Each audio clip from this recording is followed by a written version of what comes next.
আমার স্বামীর যদি খেদমতে ত্রুটি হয় তুমি বেজার হয়ে যাব আল্লাহ, আমি যেন আমার স্বামীর খেদমত করতে পারি। চোখের পানি ছেড়িয়া ছাড়িয়া কাঁদতে লাগলো রে।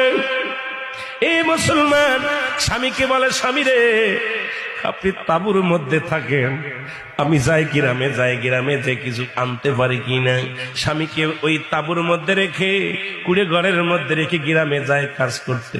সারাদিন ভরে বিবি রহিমা মানুষের বাড়ি থালা বাটি মাঝে, সারাদিন ভরে মানুষের বাড়ি পানি উঠায়।